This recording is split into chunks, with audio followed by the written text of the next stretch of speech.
Do you sometimes feel frustrated with your lack of progress in English? Have you noticed that Duolingo hasn't helped you get fluent? Have you ever asked yourself, why are some people good at languages, but why not me? If you've ever asked yourself these things, you don't want to miss this episode of the podcast. In fact, you'll probably get more learning tips from this episode of the podcast than you would in a 12-week language course.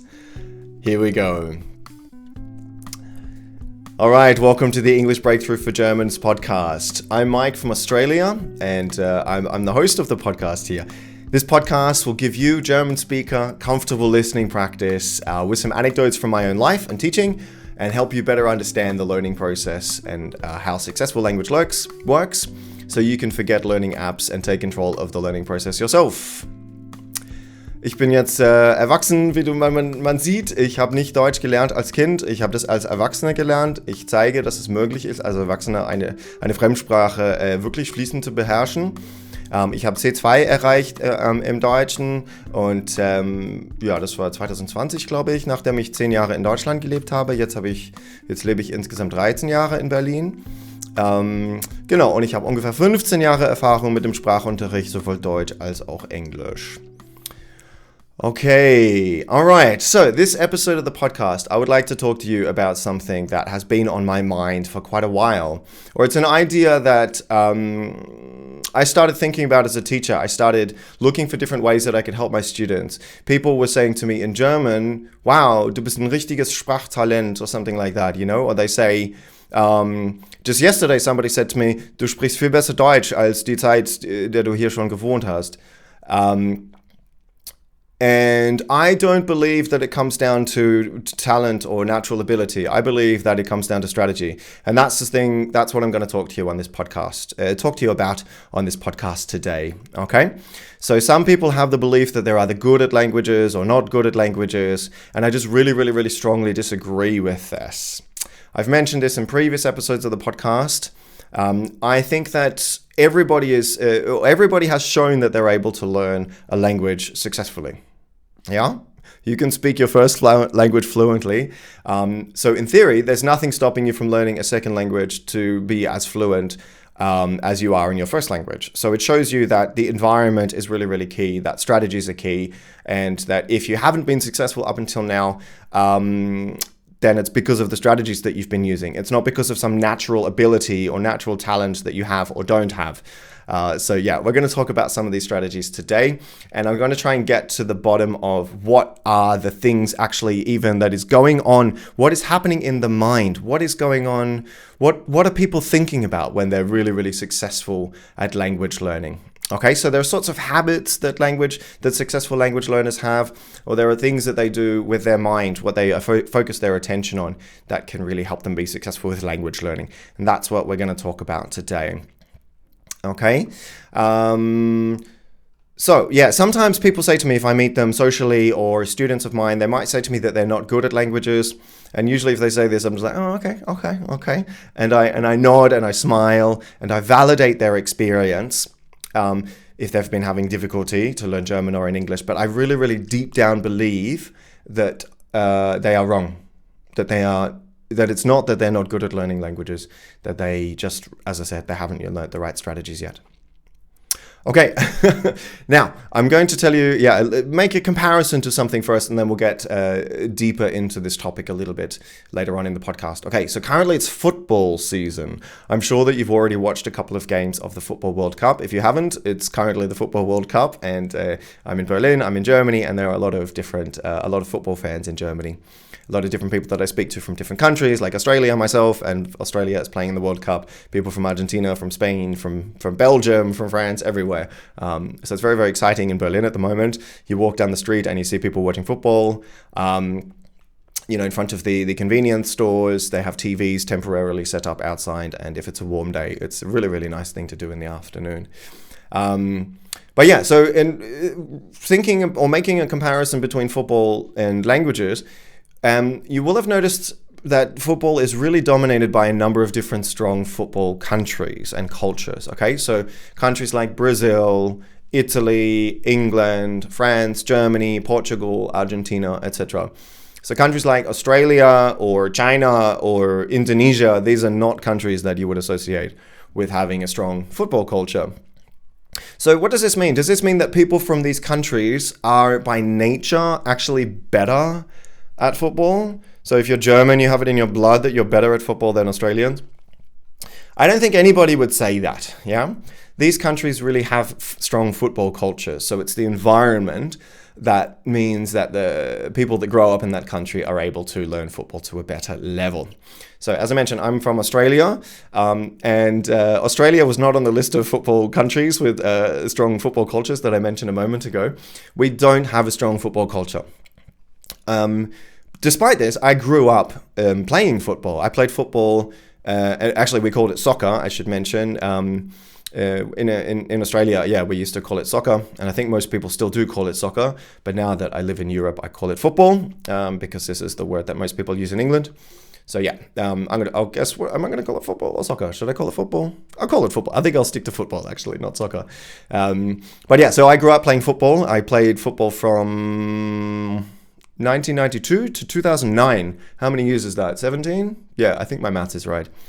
So in Australia, when I was a child, when I was a teenager, I never really got proper training to be able to control the ball well. Yeah, so we had training and we did different kinds of drills. A drill is where you repeat the same thing again and again and again. And most of the time, if we had a coach, it was just somebody's dad who was the football coach. By the way, the word Fußballtrainer, trainer, for us, this is not the word that we use. Training for us is more, it could be anything. Trainer could be in business. If you say, ich wurde eingearbeitet, we would say in English, I had training. So for us, training is not limited to sport. And yeah, generally we would call it a football coach, not a football trainer, although we would understand trainer as well. Yeah, so normally it was just somebody's dad when I was growing up in Australia. And we didn't even have a good competition. We did have a league, which was called the National Soccer League, but it didn't really have a high standard. So when I was a child, I played a lot. And I never once in my life attended a football camp. This just wasn't an option for me. Whereas this is something that children in Germany seem to do a lot in the summer. They go to football camps. I remember every year in school, there were tryouts. Yeah, so a tryout is when you go and try out the team, or you show how good you are, and you either get selected to be in the team or not. So there were tryouts in school to get into the school's football team, which means that you would be able to play against other schools. And I went, but I never made it through, which means that I never got through to be able to actually play in the team. I wasn't good enough. And I felt bad. I always felt, okay, this is just something that I'm not good at. I played a lot and I was quite fit, I think, but I just didn't have as much skill as some of the other people who did play for the school. So I thought, okay, some kids are better at football and some kids are not good at football, right? So this is this kind of, it's in your nature idea. Then I came to Germany and then I realized, oh, wow, there's a really, really, really different football culture here that I've already talked about a little bit. So the first time that I ever came to Germany, it was 2010, and it was it was the time of the Football World Cup in 2010. I was here for about 6 weeks in the summertime, and at that time, the Football World Cup was taking place in South Africa, you might remember. Do you remember those big trumpets? They sounded like bees all the time in the stadium. I think they were called vuvuzelas. Yeah, that's something I just thought of that I hadn't thought about in a very long time. Anyway. So yeah, 2010 it was, and it was a really special time for me and for Germany, because Germany had just hosted the Football World Cup the previous time in 2006, and South Africa is in the same time zone as Germany. So it was really, really easy to watch the Football World Cup live on television. At the moment it's in the United States and Mexico and Canada, which is a very, very different time zone. Sometimes the games are at 4 o'clock in the morning, which isn't super convenient, obviously. Yeah, so every now and then after I moved to Berlin, so from 2011, I would go out and meet some friends, maybe at Tempelhofer Feld or something like that, and we would casually play football. Casually means not seriously. So we would casually play football, and every time I noticed all of the German people that I played with, they were better than me. They had more skill than me. They could control the ball better than me, and they could run circles around me. And I would stand there with my legs apart trying to block the ball, and then they would kick the ball under my legs, and it would be really, really embarrassing for me. So I just felt, right, okay, so I haven't played football in a long time. They also haven't played football in a long time. But when they were younger, they learned more skills, which I didn't learn. So, yeah. And actually, about a year and a half ago, I joined an English-speaking football club here in Berlin, where most of my teammates are from England or Ireland, and a few from Germany and from other countries as well. So mostly English-speaking with some German speakers. And this group of people, it became clear to me that their knowledge of the game, so people from Ireland, from England, was so much greater than mine. They had so much more detailed knowledge about the game, the different players, the different clubs and their history, and they just took it a lot more seriously. So, yeah, they were much better able to talk about the game with deeper vocabulary to describe things in football than I had here. So as I said, I played it for a long time, from 1992 to 2009, so 17 years. And I have had a lot of time playing football, but I very, very much still felt like I'm the weaker, or one of the weakest on the team, or an underdog, maybe you could say. Yeah. So it's clear to me that the general football skill level in Germany and in England is much higher than in Australia. I don't think there's any surprise to anybody listening to this podcast. England and Germany are two big football nations, and Australia isn't. And this could also be because of the high-level professional leagues, like you have the Premier League in the UK and the Bundesliga in Germany. So these leagues are more visible to young people, and there's more excitement, there's more money, yeah, there's more visibility of football. So I think this would encourage young people to go to football camps more often. And there would be a larger group of people, a higher percentage of people playing football than in Australia. You know, maybe 50% of the boys in school in Germany play football, whereas only 15-20% might play in Australia. Okay, so this tells me that this was based on a big cultural difference. And I could clearly say, this is why I feel like I'm not a very good football player. I grew up in a different culture. So now I don't feel like I'm naturally less skilled.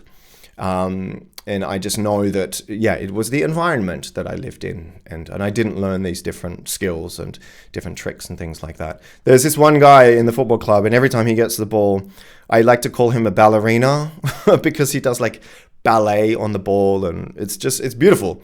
But I just cannot compete with that kind of skill. Anyway, you might have realized that this is also how I see languages and language learning. Okay, so when you're a child, let's make the connection now. So what's the similarity between football and language learning? When you're a child, you can learn the language easy, your first language, because the environment is perfect for you. Your parents want you to succeed, and they only expect a small amount of progress every day. And everything about your environment supports your learning. So there's lots of repetition. It's very forgiving if you make some mistakes.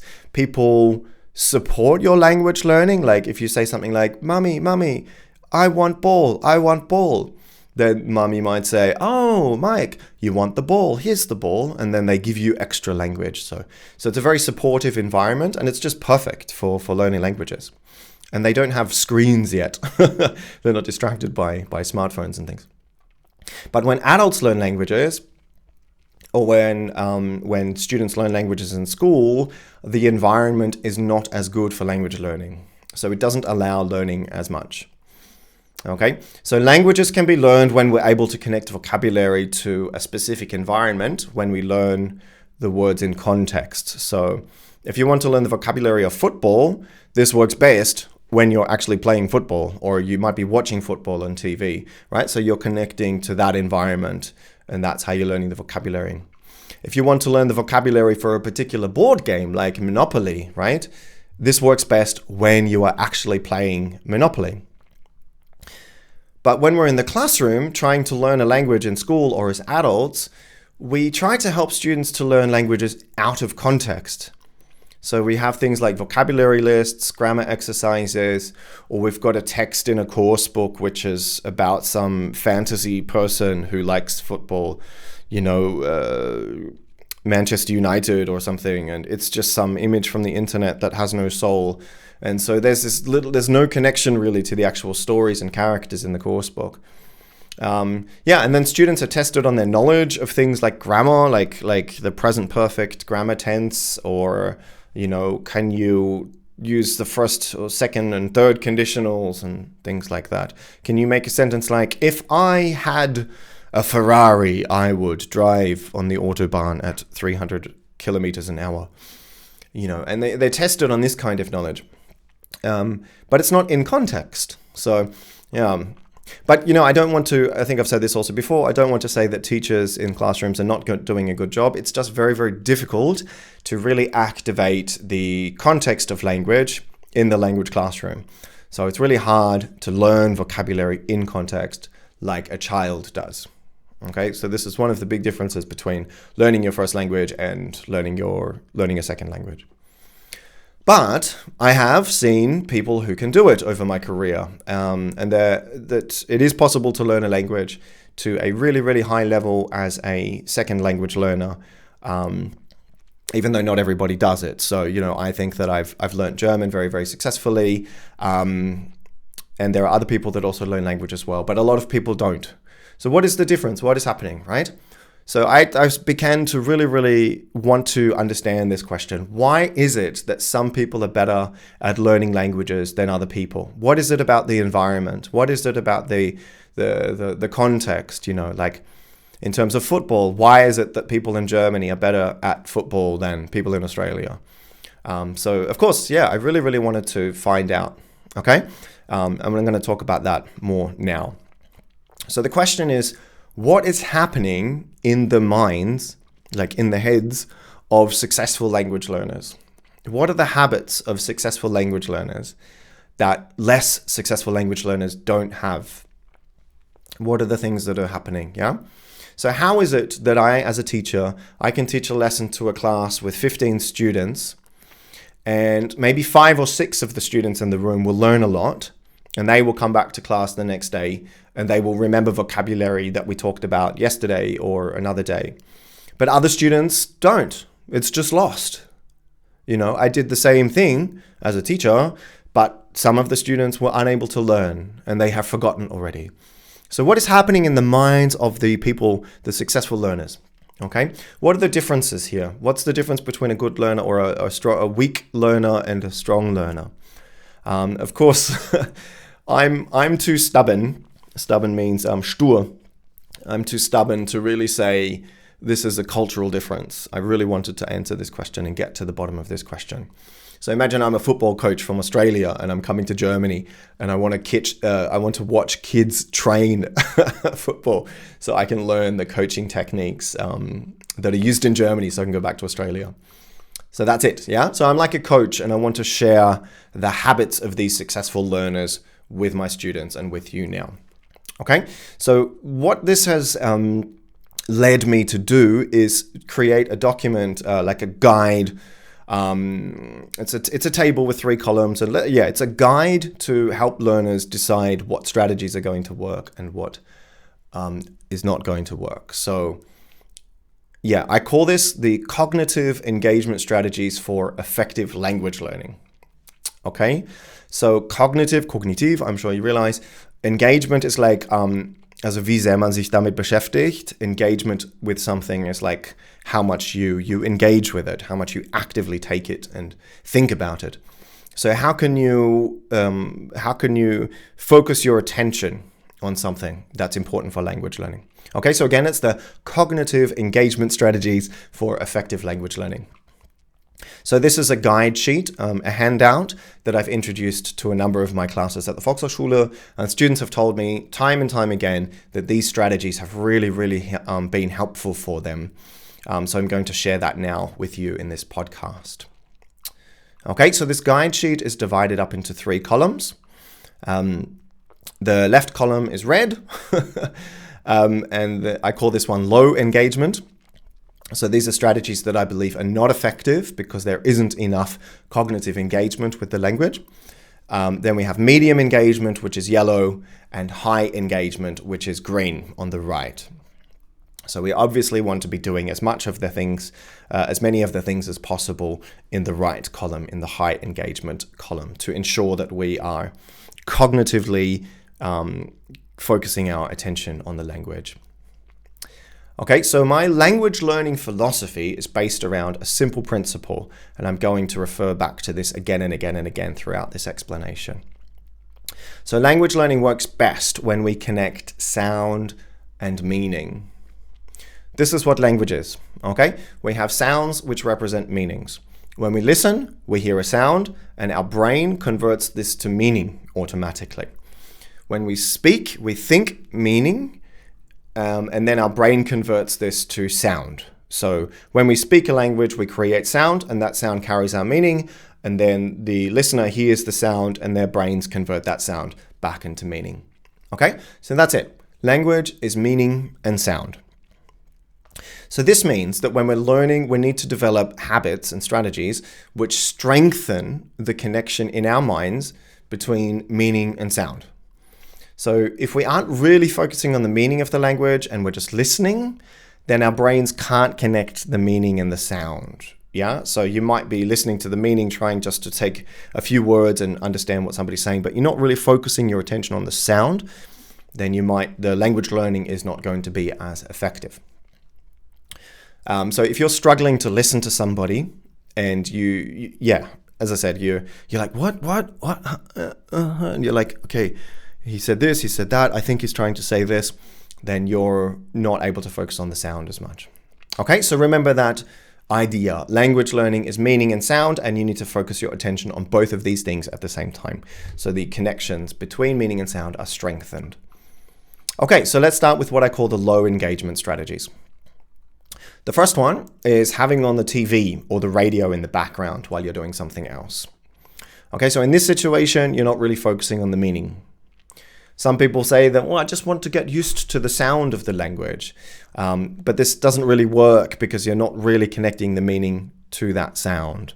Okay, you need to be thinking about the meaning too. Okay, next on the low engagement list is reading and translating into your first language without returning to English. Okay, so if you're looking at a text in English and you're thinking in German, then you're not focusing your attention on the sound of English. You're thinking about the meaning, but you're doing this in German. So what you're doing, you're strengthening the connection between the meaning and the sound of German. You're practicing German, but not between the meaning of the sound and the language in English. Okay, so if you want to practice German, translate to German. But if you want to practice English, you need to then come back to English, okay? So if you translate to German to help you understand a text, that's absolutely okay, because this increases your engagement with the meaning of the text, which is important. But then you have to come back to English to make sure that your brain can then connect the meaning of the text to the sound of English, okay? So think about the rule English last. This means that you can translate if you want to, but always make sure you come back to English so you hear English last. All right, next thing, watching a movie in English with subtitles in German. Okay, so similar to the last point, your brain is focusing on the German language here, and you're not connecting the meaning to the sound of English. So it's okay if you want to translate, like I said, but just use the English last principle, okay? So maybe you could watch 10 minutes in German, you could even watch it in German, and then you could put it on in English, but then keep the German subtitles, and then you could put the subtitles on in English, and then ultimately you can turn off the subtitles and do it like that. But if you just watch it in English, but you have the German subtitles on the screen, then you're thinking in German, you're not thinking in English. You're not able to focus on the meaning and the sound in English.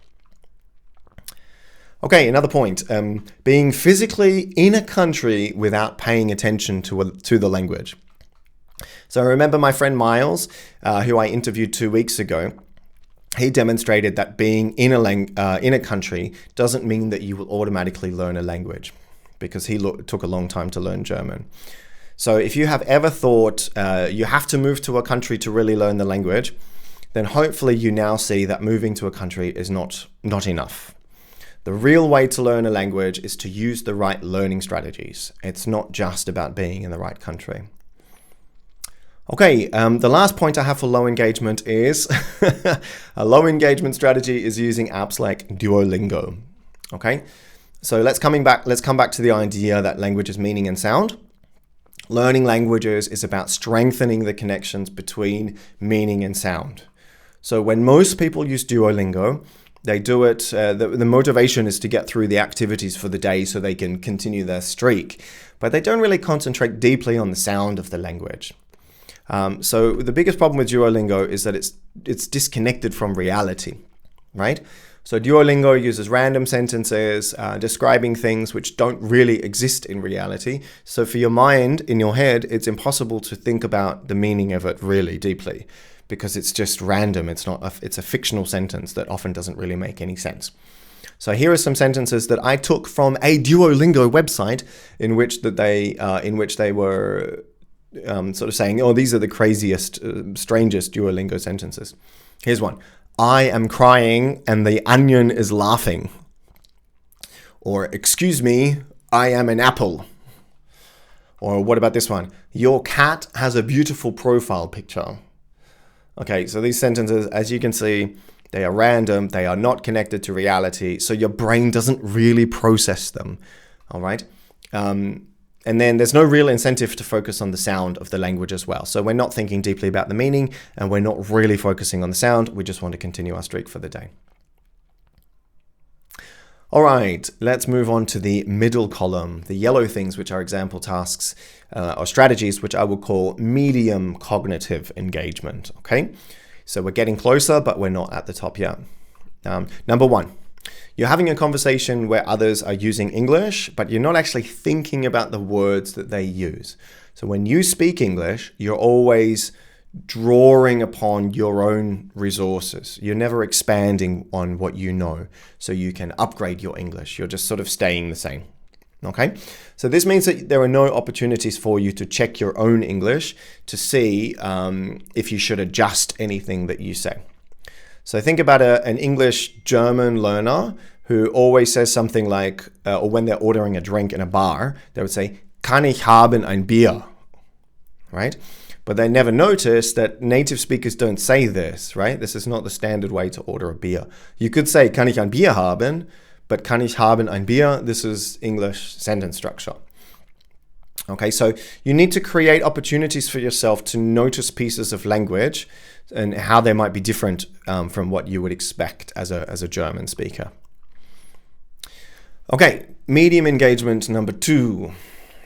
You're listening to a podcast or listening to the radio or something like that, but your mind is wandering. You're thinking about something else.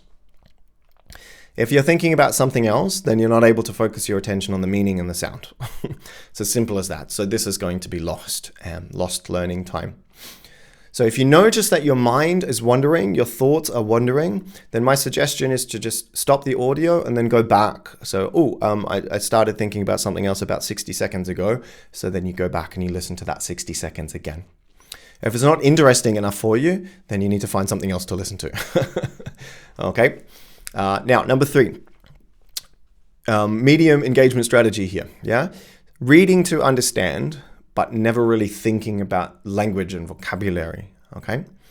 So you're reading a book and you're thinking about the story, the narrative, but you don't think about the language that is used to communicate the ideas. Okay. So if you just read to get the meaning, you never stop to notice pieces of language. So your brain doesn't focus on the sound of the language as well. Yeah, so, it might say something like, she looked at him with angry eyes. But you might not notice that the preposition at was used in that sentence. And you just understood, ja, sie hat mich mit bösen Augen angeschaut. And so you're not noticing what language is used to communicate that idea. And when you do notice it, then you can read the sentence aloud a little bit. And this will then boost the learning effect. Yeah. Okay, number 4, medium engagement strategy, not thinking about vocabulary which will come up in conversation. Yeah, so you're going to have a particular conversation, but you don't think in advance, okay, what vocabulary am I going to need? So imagine you're on a holiday and you want to hire a car, yeah? You know what kind of vocabulary you are going to need. So you'll need things like driver license, credit card, damage, insurance, bring back or return the car, things like that. So some people don't think about language in this way at all, but it's really important to train yourself to think about what kind of language you will need to make you hungry for vocabulary, hungry for grammar in specific situations, which is obviously going to be good for your language development. Yeah. Okay, number 5, medium engagement. So this is not thinking about differences in pronunciation. Yeah. So English and German use the same alphabet, and mostly the letters sound the same. So a T is usually a T, a P is usually a P in English and in German, but there are differences in pronunciation which are not always so clear. So we can't just think about how a word would be pronounced based on the written form. We have to also think about how a native speaker would pronounce that word. So, for example, many German speakers pronounce the cities London and Washington like London, Washington. But they've never noticed or never thought that maybe these cities are not pronounced in this way by native speakers. So they just assume, well, this is how we pronounce it in German, this is going to be understandable in English as well. But this is London, Washington, that's their German pronunciation rules. They're not English pronunciation rules.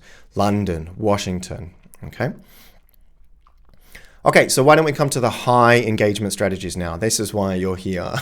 So what are the different things that you can be doing to make sure that we are connecting the meaning and sound in our minds to maximize the learning effect of the time that we spend studying? Okay, high engagement strategy number 1, reading aloud and imagine you're reading to somebody else. Imagine you're reading to a child, you're reading to a friend or something, okay? So when you read, make sure that you read with feeling. If you think you're reading to somebody else, this will force you to think more deeply about the meaning of the language that you're reading aloud. And then you notice if you haven't really understood something, so you're halfway into a sentence, you can go back to the beginning and you can start that sentence again. And of course, reading aloud means that you're activating the sound of the language. So you're strengthening the connection in your mind between the sound and the meaning. Okay, number 2, you're listening to something. Listen and stop the recording and go back if something is unclear. Okay, so this follows on from what we said about if your thoughts are wandering before. This works because you're checking your own understanding. You're listening to something and something wasn't quite clear, so you stop it and you go back.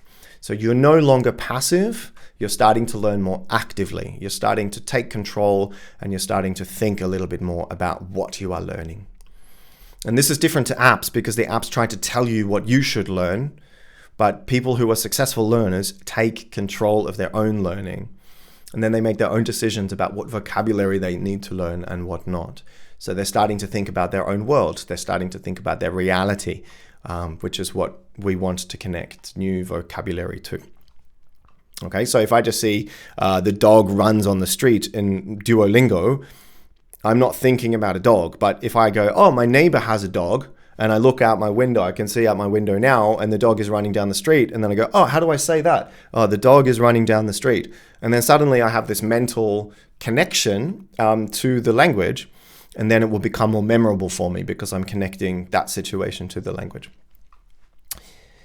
Okay, number 3, shadowing. Shadowing is when you listen to something. It's called a Schattensprechen, by the way, in German. So you listen to something and you repeat everything you hear a second later. Okay? So you put on some audio, something ideally that you've read before or that you're familiar with already. And then you just listen to it and you speak along with the recording 1 second later. And remember, you can select any content that's appropriate for you. So if you think this sounds hard, you need to find something that is suitable for your level. You could start at A1 or get a book, which is a novel, which is an A2 book, and start with that. And then if that's easy, you can increase the difficulty from there. But shadowing is great because it really, really forces you to focus your attention on the sound and the pronunciation. And you're thinking about the meaning as well, because if you shadow with something that you've already read or you've already watched before, then you already know the meaning. So you're just strengthening the connections between meaning and sound. Okay, strategy number 4. This is a strategy called read and look up. Okay, so take a book you know, read a sentence silently, and then look up from the book and say the sentence aloud. So this forces your mind to focus on the sound of the language and to temporarily save that sentence inside your mind. And this supports the learning effect and strengthens the learning effect. Okay, number 5, watching a movie in English with English subtitles, but and make sure that you're still listening to the sound. Yeah. So remember that language is meaning and sound, so we have to focus our attention on the sound. If you like, as I said, you can watch it with subtitles in English, and then you could try watching it without subtitles after that. Number 6, sub-vocalizing while reading. Sub-vocalizing is like focusing on the sound of the language in your mind. So you're not speaking and moving your muscles, but you're still activating the sound in your mind while you are reading. And this, of course, still activates the sound, and that way you can connect meaning and sound together. If you find it difficult, try reading aloud first. Okay, so take a page that's quite comfortable for you, read the page aloud or just half a page, and then go back and read that same page again silently and see if you can activate the sound of the language in your mind. All right, and the last one, number 7, immersive reading. Immersive reading is when you listen and read at the same time. This gives you an opportunity to focus on the spelling and how the words look and how the words that you see on the page are pronounced. And you can combine this activity with shadowing as well. So immersive reading, take a page in a book, read it and listen at the same time. And then when you get to the bottom, you go back to the beginning, and then you can do shadowing. So listen and read and speak along with the recording 1 second behind. Okay, that's it. Finally got to the end. I'm a little bit worried that was like too much information in one episode. So please tell me if you enjoyed this, if you found that there was a lot of useful information here. I'd really, really love to hear from you if you found, something that has really, really resonated with you. Send me an email. My email address is mike.button at, no, wait a second. Let me check that. mike@mikeBlanguages.com. mike@mikeBlanguages.com. I'd love to hear from you. And as I said, these strategies have been very effective for a lot of different learners at the Volkshochschule that I've taught, and different people that I've had the time to go through these strategies with. And people have come back and they've said to me that they have more tools to help them work out which strategies are going to be the best ones for them and which ones are not going to be so good. Okay, so I hope you enjoyed that. I hope you've enjoyed this episode of the podcast. It's been a lot of fun to record for you. And thanks for making it to the end. I hope I see you and hear you. Not hear you, you know what I mean. I hope you can be there with me again next time. All right, have a fantastic week and see you later. Bye-bye.